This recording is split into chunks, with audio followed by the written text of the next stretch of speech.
A finales de la Segunda Guerra Mundial, cuando el pueblo alemán estaba comenzando a conocer lo que había sucedido en los campos de concentración, un pastor protestante llamado Günther Ruthenborn escribió una obra de teatro llamada La señal de Jonás. Y la idea de Ruthenborn era tratar de responder la pregunta: ¿a quién debemos culpar de todo esto? ¿Quién debe cargar con la culpa de este genocidio? Más de 6 millones de judíos fueron exterminados en la llamada solución final en Belsen, Dachau, en Auschwitz, sin contar con todas las demás atrocidades que los nazis cometieron en Europa durante la guerra.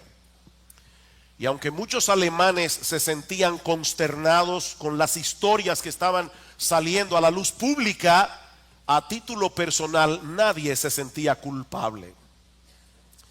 En la obra de Rutherford, una obra interesante porque él la hizo de tal manera que los actores dialogaban con el público acerca de este asunto, todos defendían su inocencia culpando a los demás, sobre todo a los demás arriba. El ama de casa decía: yo estaba luchando con el racionamiento de alimentos, yo no tengo la culpa de nada. El soldado decía: yo tampoco soy culpable, solo estaba obedeciendo órdenes. Pero el comandante también se defiende bajo el alegato de que solo estaba siguiendo las directrices del partido. Y por supuesto el partido estaba siguiendo los lineamientos de sus líderes.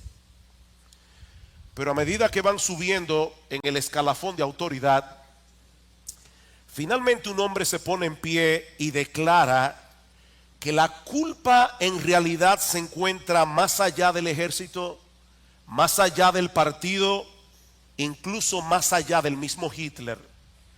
Dios es el culpable, decía él. Él es el único que debe ser juzgado aquí. Y no solo por lo que los nazis hicieron durante el Tercer Reich, sino por todas las miserias y calamidades que vemos en el mundo. El hombre pretende vivir de espaldas a Dios, desechar su ley, no tomarlo en cuenta. Pero cuando cosecha el fruto de su locura, entonces comienza a proyectar su culpa en otras personas, hasta que finalmente, tarde o temprano, termina culpando a Dios. Y eso es muy común. Dios es el culpable. Ese Dios al que nosotros hemos decidido pasar por alto. Así que repentinamente los acusados se convierten en acusadores y pretenden sentar a Dios en el banquillo para ser juzgado. Y eso es precisamente lo que nosotros encontramos en el pasaje que vamos a estudiar en esta mañana, en uno de los relatos más sorprendentes de todo el Antiguo Testamento. Éxodo capítulo 17. Éxodo capítulo 17. Voy a leer con ustedes los primeros 7 versículos del capítulo 17. Toda la congregación de los hijos de Israel partió del desierto de Sin por sus jornadas, conforme al mandamiento de Jehová. Y acamparon en Refidim, y no había agua para que el pueblo bebiese. Y altercó el pueblo con Moisés, y dijeron: danos agua para que bebamos. Y Moisés les dijo: ¿por qué altercáis conmigo? ¿Por qué tentáis a Jehová? Así que el pueblo tuvo allí sed y murmuró contra Moisés y dijo: ¿por qué nos hiciste subir de Egipto para matarnos de sed a nosotros, a nuestros hijos y a nuestros ganados? Entonces clamó Moisés a Jehová diciendo: ¿qué haré con este pueblo? De aquí a poco me apedrearán. Y Jehová dijo a Moisés: pasa delante del pueblo y toma contigo de los ancianos de Israel, y toma también en tu mano tu vara con que golpeaste el río, y ve. He aquí que yo estaré delante de ti allí sobre la peña en Horeb, y golpearás la peña, y saldrán de ella aguas, y beberá el pueblo. Y Moisés lo hizo así en presencia de los ancianos de Israel, y llamó el nombre de aquel lugar Masá y Meriba, por la rencilla de los hijos de Israel, y porque tentaron a Jehová diciendo: ¿está pues Jehová entre nosotros o no? Esta historia comienza con un momento de crisis. Hace poco los hijos de Israel habían sido librados de la esclavitud en Egipto, habían cruzado milagrosamente el Mar Rojo, pero en vez de guiarlos por el camino más directo hasta la tierra de Canaán, que era bordeando toda la franja costera desde el Nilo, Dios decide internarlos en el desierto. Y no quiero que pasen por alto esto que acabo de decir. Dios decide internarlos en el desierto. Dice en el versículo 1 que ellos partieron del desierto de Sin y acamparon en Refidín conforme al mandamiento de Jehová. Así que no fue Moisés, sino Dios el que decidió guiarlos a través de la ruta más difícil. Más adelante, en el capítulo 8 del libro de Deuteronomio, Dios le revela al pueblo cuál era la razón que había detrás de esa decisión. Dice en el versículo 2: y te acordarás de todo el camino por donde te ha traído Jehová tu Dios estos 40 años por el desierto, para afligirte, para probarte, para saber lo que había en tu corazón, si habías de guardar o no sus mandamientos. Fui yo que te traje por esta ruta tan difícil para probarte, para saber lo que había en tu corazón. Mis hermanos y amigos, es en medio de las situaciones críticas de la vida donde se revela la verdadera condición del corazón humano. Hay muchas personas que creen hasta que tienen que enfrentar situaciones que no parecen tener ni pies ni cabeza. Nosotros decimos creer en Dios, nosotros decimos creer en la sabiduría de Dios, pero realmente nosotros confiamos en nuestra propia sabiduría. Si según mi entendimiento lo que está sucediendo tiene lógica, entonces yo confío en el Señor. Si lo que Dios está haciendo delante de la lógica de mi cabeza no tiene sentido, entonces yo dejo de confiar. Dice en Marcos capítulo 4, versículos 16 y 17 en la parábola del sembrador, que muchas personas al principio reciben con gozo la predicación de la palabra. Y nosotros hemos visto eso a lo largo de la historia de esta iglesia por más de 35 años. Parecen abrazar con fe el mensaje del evangelio, pero dice el Señor, no tienen raíz en sí, sino que son de corta duración, porque cuando viene la tribulación o la persecución por causa de la palabra, entonces terminan abandonando el evangelio y alejándose del Señor, desilusionados. El punto es que el sufrimiento nunca te deja como te encuentras. El sufrimiento nunca te deja como te encuentras. Por eso dice Tim Keller que el sufrimiento polariza a los seres humanos. El sufrimiento polariza a los seres humanos. Algunos se aferran más al Señor en medio del dolor y se vuelven más compasivos con los que sufren. Otros se vuelven cínicos, se aíslan de los demás y se sumergen en la autocompasión. Y eso fue precisamente lo que sucedió con el pueblo de Israel. Dios los había colocado en una situación sumamente difícil y peligrosa, mis hermanos. En un lugar como el desierto de Sinaí, la deshidratación se produce en cuestión de horas. Así que el suministro de agua era urgente, o todos iban a morir en muy poco tiempo. ¿Qué debió hacer el pueblo de Israel en esa circunstancia?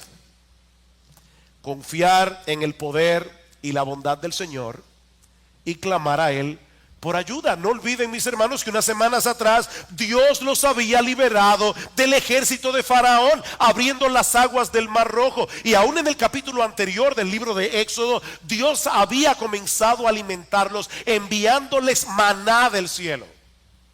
¿Acaso no tenía poder para darle agua en el desierto? Por supuesto que sí. Pero en vez de clamar en oración, el pueblo de Israel decide entablar una demanda judicial contra Dios y contra Moisés.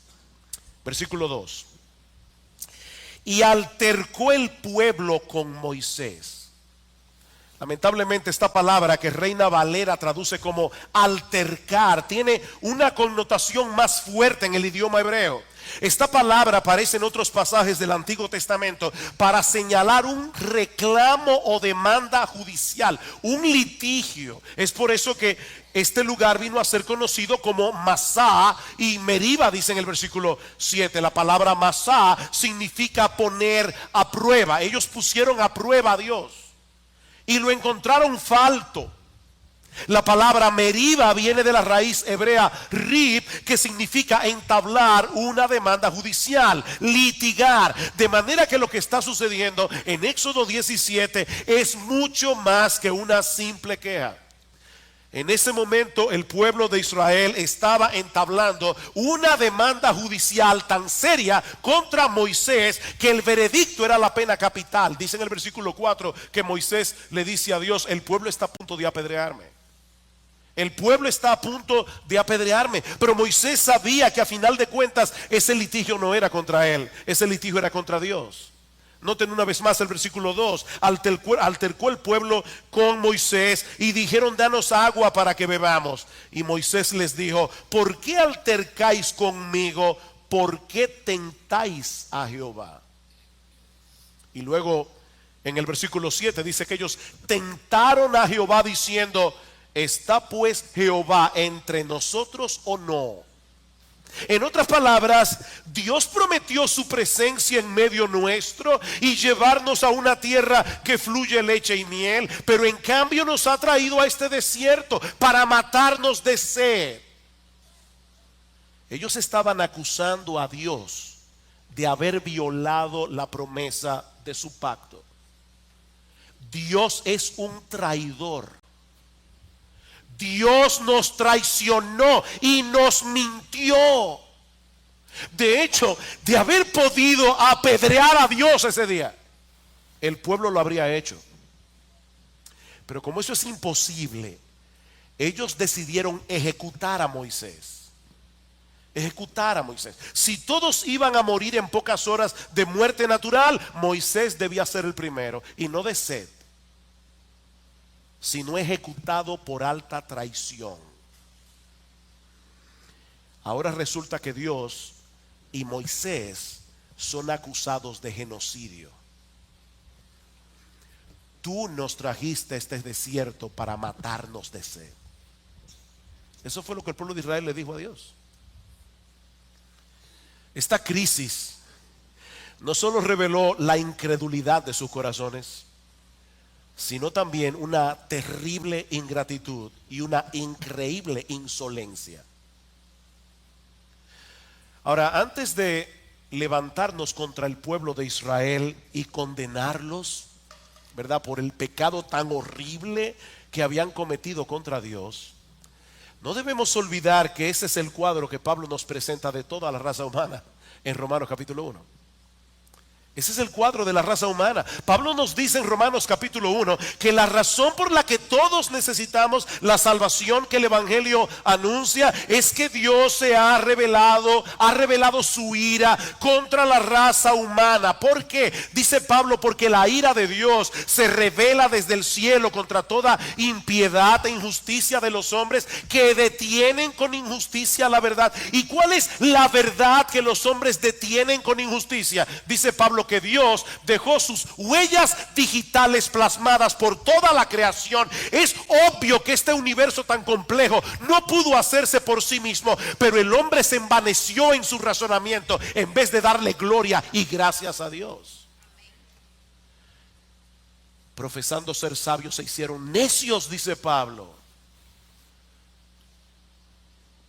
Los mismos pecados del pueblo de Israel en el desierto: incredulidad, ingratitud, insolencia. Y por favor, miembros de Iglesia Bíblica del Señor Jesucristo y cualquier creyente que se encuentra en este lugar, en esta mañana, que nadie piense ni por un momento que los cristianos estamos exentos de cometer ese pecado, porque lamentablemente no es así. Cuando Dios nos coloca, repito, en situaciones que no parecen tener ni pies ni cabeza, muchas veces, hermanos, y debemos decirlo con vergüenza, muchas veces olvidamos por completo su bondad, su sabiduría, nos llenamos de amargura y de descontento por las cosas que Él ha decretado para nuestras vidas. Por supuesto, casi nunca nosotros decimos que estamos amargados contra Él. Preferimos atacar a las autoridades puestas por Él, como hizo el pueblo con Moisés en el desierto, o culpar las circunstancias. Yo no estoy amargado contra Dios, yo estoy amargado con las circunstancias. Pero ¿quién es el Dios soberano que gobierna y controla las circunstancias? Es Dios. Es Dios. Mis hermanos, si lo pensamos con cuidado, vamos a darnos cuenta de que nuestra queja al final es contra Dios. Y somos tan insolentes que si fuera posible le arrebataríamos el guión de sus manos para hacerle algunas mejoras. Mis hermanos, nuestra falta de contentamiento con las cosas que Dios nos envía revela un intento muy sutil de amonestar a Dios. Nosotros vivimos amonestando a Dios.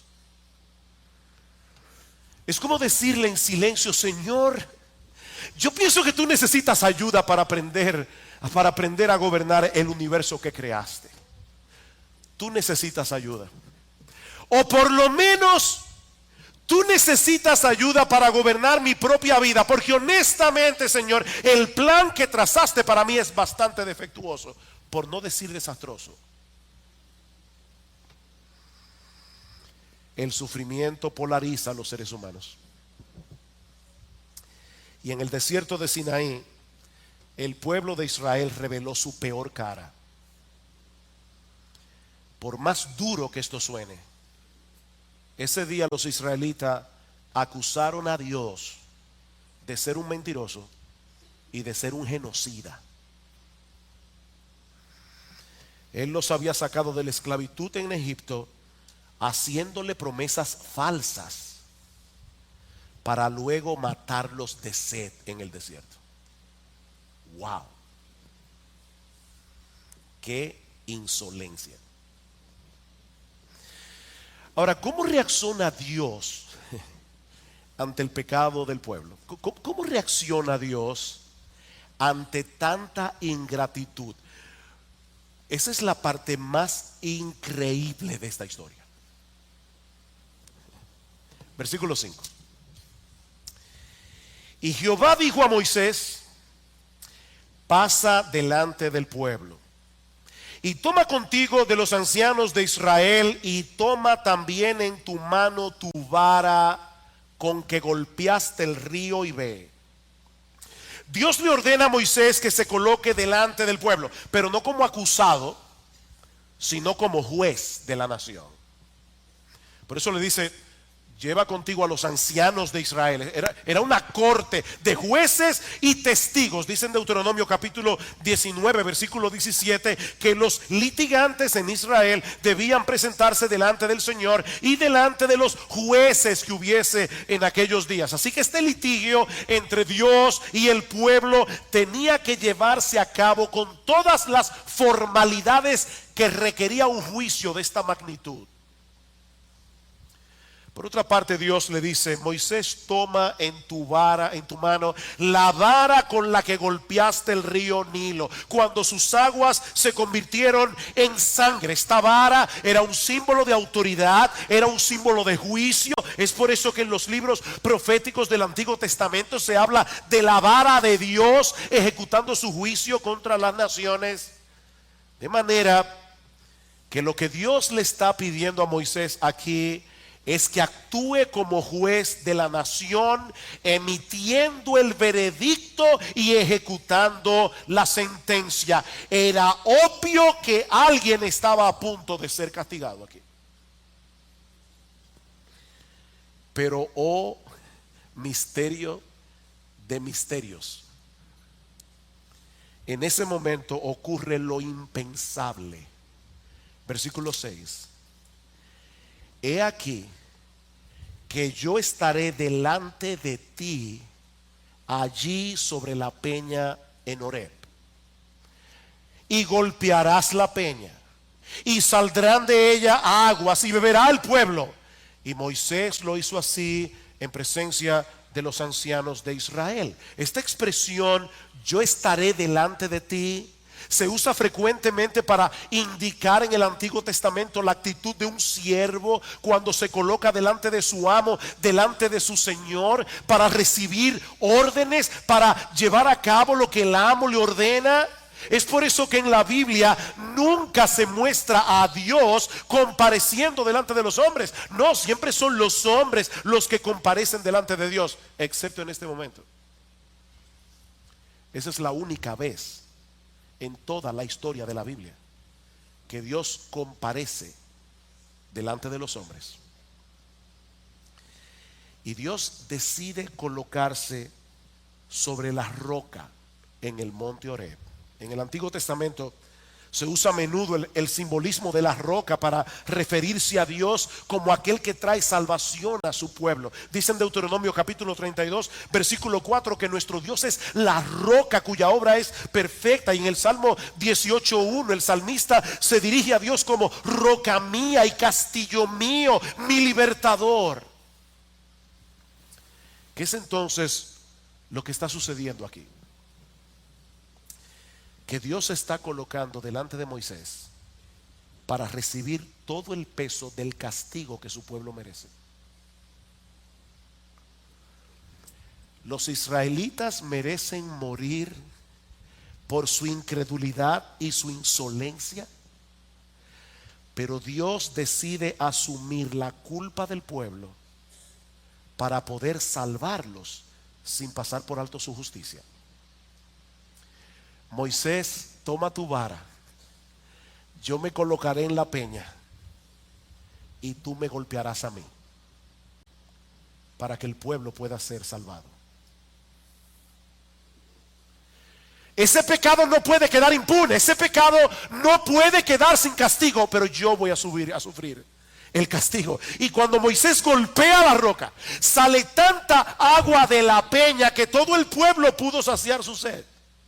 Dice en el Salmo 78:20 que el torrente de agua era tal que inundó la tierra. No fue un chorrito que salió de la peña, fue un torrente de agua. Y en el Salmo 105 versículo 41 dice que las aguas corrieron por los sequedales como un río. Impresionante.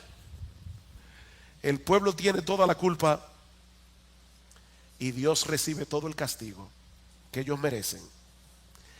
Y por medio de ese mismo castigo provee al pueblo el agua que necesitan. Éxodo 17 es en síntesis el mensaje del Evangelio. Es el mensaje del Evangelio. El Dios de toda gracia recibió sobre sí mismo en la persona de su Hijo, la segunda persona de la Trinidad, el golpe que nosotros merecemos por causa de nuestra rebelión. Es por eso que en 1 Corintios capítulo 10 el apóstol Pablo dice: no quiero, hermanos, que ignoréis que nuestros padres todos estuvieron bajo la nube y todos pasaron el mar y todos en Moisés fueron bautizados en la nube y en el mar, y todos comieron el mismo alimento espiritual y todos bebieron la misma bebida espiritual, porque bebían de la roca espiritual que los seguía, y la roca era Cristo. Fue el Señor Jesucristo, como el ángel de Jehová, el que se colocó sobre la peña en Horeb para recibir el golpe de la vara de Moisés. Y todo eso como preámbulo de ese otro día en el Calvario, cuando Jesús habría de recibir todo el peso de la ira de Dios que tu pecado y el mío merecen, para que nosotros hoy pudiéramos ser librados. Es por causa de su muerte en la cruz que los creyentes somos saciados con el agua de la salvación. No fue por casualidad que cuando Jesús fue herido, dice que de su costado salió sangre y agua. Sangre y agua. Es una sangre que purifica, es una sangre que limpia de pecado. ¿Ustedes recuerdan la conversación del Señor Jesucristo con la mujer samaritana junto al pozo de Jacob en Juan 4? ¿Qué le dice el Señor? Cualquiera que bebiere de esta agua volverá a tener sed, mas el que bebiere del agua que yo le daré no tendrá sed jamás, sino que el agua que yo le daré será en él una fuente de agua que salte para vida eterna. En otras palabras, mujer, yo soy la verdadera roca del monte Horeb. Y cuando se ha golpeado en la cruz con la vara de la justicia de Dios, de mí saldrá un torrente de agua viva que saciará plenamente la sed de todo aquel que venga y beba por medio de la fe. Más adelante en el capítulo 7 del Evangelio de Juan, dice que el Señor Jesucristo se puso en pie en el último gran día de la fiesta en el templo y clamó en alta voz: si alguno tiene sed, venga a mí y beba. El que cree en mí, como dice la Escritura, de su interior correrán ríos de agua viva. Vengan, vengan, dice el Señor. Vengan y beban de este manantial. Yo soy la peña de Horeb.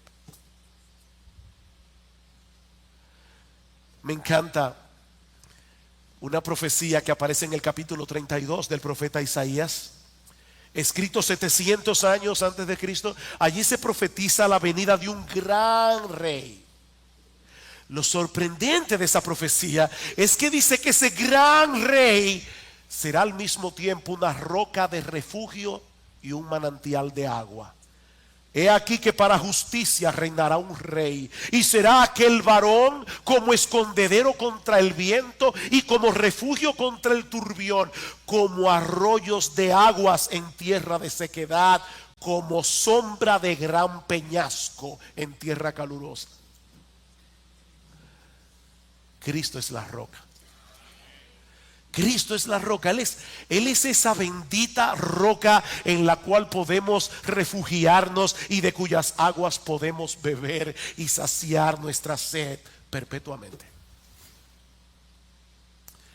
Los israelitas en su insolencia le preguntaron a Moisés en el desierto: ¿está Jehová entre nosotros o no? La respuesta es sí. Sí, Dios está en medio de ustedes en una forma que no pueden ni imaginar.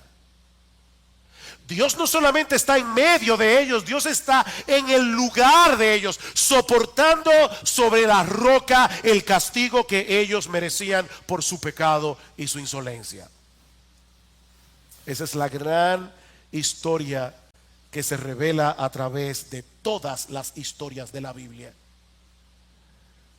El hombre ha pecado contra Dios. El hombre se ha rebelado contra su autoridad, yendo en contra de toda evidencia. Yendo en contra de toda evidencia. Y es tal la rebelión que en el mundo entero no existe una sola persona que pueda ser señalada como justa o como buena. Dice en Romanos capítulo 3.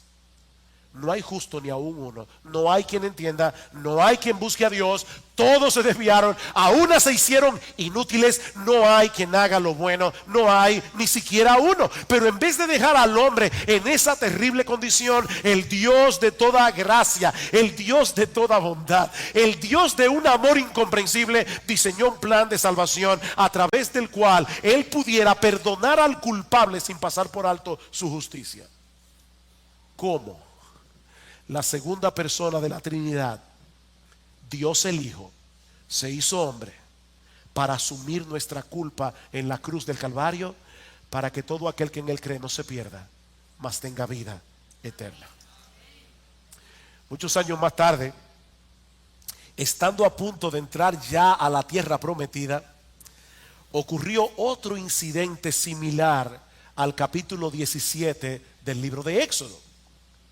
Dice en Números capítulo 20, versículo 2, que el pueblo volvió a quejarse por falta de agua. Y de nuevo Dios le ordena a Moisés que lleve al pueblo delante de la roca para darles de beber. Solo que esta vez Moisés tenía que limitarse a hablarle a la roca sin golpearla. Pero Moisés estaba tan enojado contra el pueblo que no solo no se limitó a hablarle a la roca, sino que la golpeó 2 veces con su vara.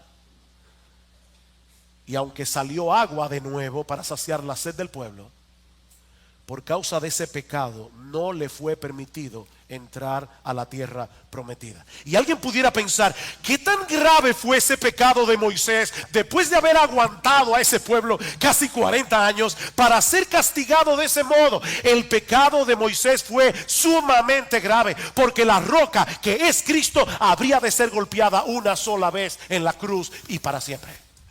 Una sola vez, no 2 veces. Por eso dice el autor de la carta a los Hebreos, en Hebreos capítulo 10, que Cristo con una sola ofrenda, con la ofrenda de su propia vida, hizo perfecto para siempre a los santificados.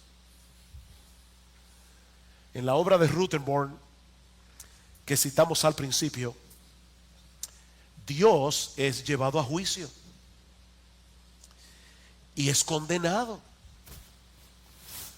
Y los hombres comienzan a decir cuál es el castigo que merece Dios. Finalmente llegan a la conclusión de que Dios debe ser condenado a convertirse en ser humano, de que Dios debe ser condenado a ser un errante en la tierra, privado de sus derechos, sin hogar, hambriento y sediento, y al final debe morir, y debe hacerlo de tal forma que sea avergonzado y ridiculizado. Los cuadros del Renacimiento pintan a Jesús en la cruz con un pañito que le cubre sus partes íntimas. Eso no fue así. Jesús fue crucificado desnudo. Él tenía que sufrir hasta lo más vergonzoso que se pudiera. Ese es el grito de una humanidad rebelde contra el Dios todopoderoso, creador de los cielos y de la tierra. Pero como bien ha dicho alguien, en su perfecta justicia, Dios hizo mucho más de lo que nuestros desafíos blasfemos demandan. Dios se hizo hombre, y no solo para sufrir las injusticias y los atropellos de otros hombres, sino para recibir voluntariamente todo el peso de la justa ira de Dios que nosotros merecemos por nuestros pecados. El castigo de nuestra paz fue sobre él, y por su llaga fuimos nosotros curados. Cada cual se apartó por su camino como ovejas extraviadas, mas Jehová cargó en él el pecado de todos nosotros. Al que no conoció pecado, dice Pablo, al que no conoció pecado por nosotros, a él Dios lo hizo pecado, para que nosotros fuésemos hechos justicia de Dios en él. Por eso en el texto que Marcos leí esta mañana, dice que Cristo fue hecho maldición en la cruz, porque escrito está: maldito todo el que es colgado en un madero. El justo murió por los injustos. Primera de Pedro 3:18, para llevarnos a Dios. ¿Qué aprendemos de esta historia? Hay 2 cosas que yo quiero dejar en vuestras mentes en esta mañana. La primera es que los creyentes no debemos interpretar el amor de Dios a la luz de nuestras circunstancias. Cuidado, hermanos, las apariencias engañan. Eso fue lo que hicieron los israelitas en el desierto, y terminaron murmurando y blasfemando contra Dios. Vayan conmigo brevemente al Salmo 95. Salmo 95. Este es un salmo curioso, muy curioso. porque comienza con un llamado exuberante a la adoración y termina con una solemne advertencia a la luz de esta historia que estudiamos hoy. Dice el salmista: venid, aclamemos alegremente a Jehová, cantemos con júbilo. ¿A quién? A la roca de nuestra salvación. Lleguemos ante su presencia con alabanza, aclamémosle con cánticos, porque Jehová es Dios grande y Rey grande sobre todos los dioses, porque en su mano están las profundidades de la tierra y las alturas de los montes son suyas, suyo también el mar, pues él lo hizo y sus manos formaron la tierra seca. Venid, adoremos y postrémonos, arrodillémonos delante de Jehová nuestro hacedor, porque él es nuestro Dios, nosotros el pueblo de su prado y ovejas de su mano. Y ahí de repente el tono del salmo cambia completamente. Si oyeres hoy su voz, no endurezcáis vuestro corazón como en Meriba, como en el día de Masá, en el desierto, donde me tentaron vuestros padres. ¿Cómo conectamos la primera parte de este salmo con la segunda? ¿Cuál es la enseñanza de este salmo?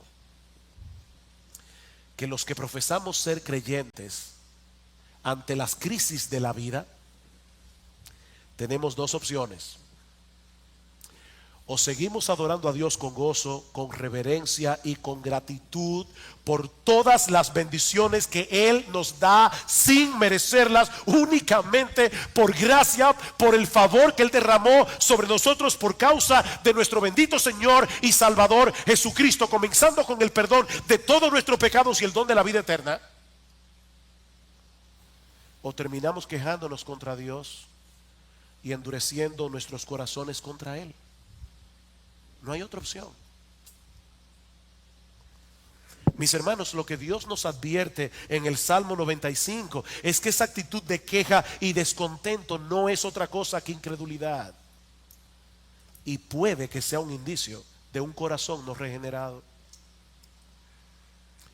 Tanto en 1 Corintios capítulo 10 como en Hebreos capítulo 3, los autores del Nuevo Testamento aplican esta historia del pueblo de Israel a la iglesia del Nuevo Testamento. Cuidado con la queja, no murmuréis como ellos murmuraron. Cuidado, cuidado. La queja y el descontento son una afrenta contra Dios y son un veneno para el alma. Medita, mi hermano, en lo que Cristo hizo por ti en la cruz del Calvario. Cuando la vara de la ira de Dios estaba a punto de caer sobre ti, Jesús se interpuso y te cubrió para recibir Él el golpe. Medita, mi hermano, si tú tienes a Cristo, óyeme bien, si tú tienes a Cristo, mi hermano, tú tienes demasiado. Tú tienes demasiado. No importa de lo que tú carezcas en este mundo. Decíamos hace un rato que hoy hay Santa Cena en la tarde. Hoy vamos a recordar la muerte de Cristo en la cruz del Calvario. Mi hermano, ven con un corazón preparado.